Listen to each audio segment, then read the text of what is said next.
नमस्कार, समूज cake and recipe मध्ये आपलं स्वागत आहे। आज आपण बनवणार आहे झणझणीत मिसळ। मिसळसाठी लागणारे साहित्य आपण पहिला मसाला तयार करून घ्यायचा आहे। त्याच्यासाठी मी एक कांदा, एक टोमॅटो घेतलेला आहे, अर्धा वाटी खोबरं घेतलेला आहे, 10-12 लसणाच्या पाकळ्या घेतल्या।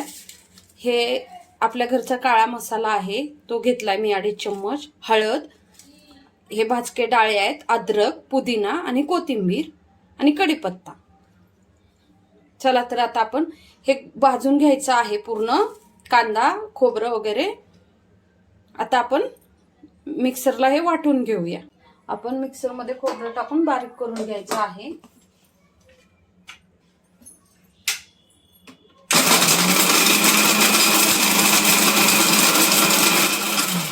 याप्रमाणे हा सगळा मसाला बारीक करून घ्यायचा आहे। मी चटणी पण त्याच्यामध्येच टाकत आहे बारीक करायला, तुम्ही पाहू शकता। हे भाजके डाळे टाकायचे आहे त्याच्यामध्येच।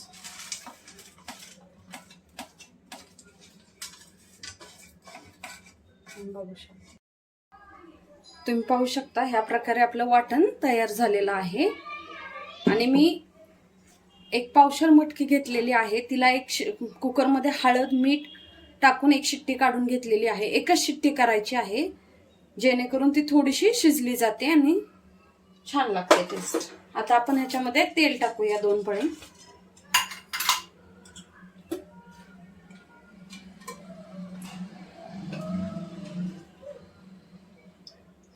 एक चम्मच साजूक तूप टाकायचं आहे, त्याने टेस्ट खूप छान येते आपल्या भाजीला।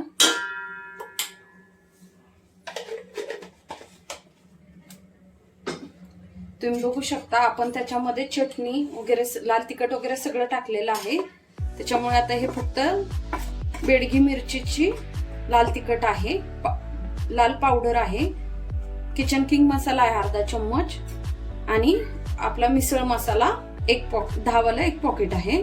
त्याच्यामध्ये जिरा आणि मोहरी, मी कढीपत्ता वगैरे सगळं आधीच मसाल्यामध्ये बारीक करून घेतलेल्या प्रकारे आता आपण भाजी करायची। जिरं मोहरी टाकलेली आहे।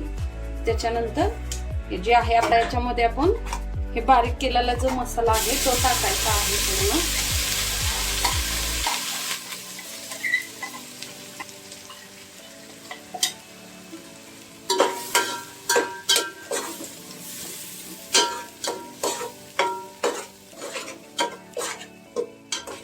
हे बघा आपला मसाला आपण परतत आहोत।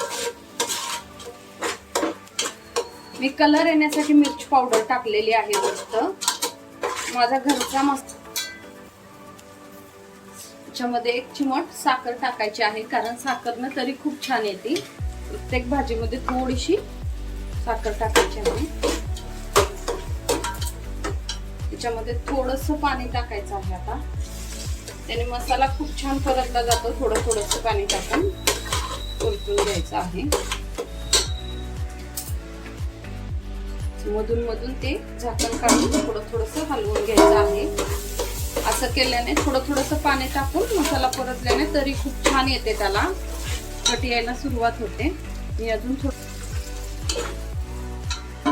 ताटावरती थोडंसं पाणी ओतून ठेवायचं आहे,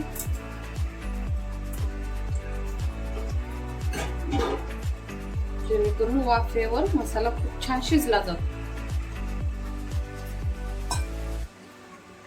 आहे, जेणेकरून तो मसाला खाली चिकटला नाही पाहिजे।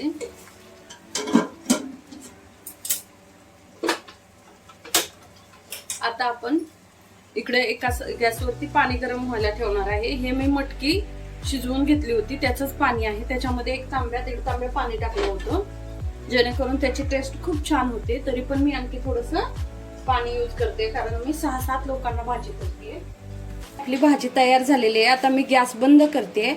आता आपण ह्याला ताट तयार करू। आपलं ताट तयार करून घ्यायचं आहे।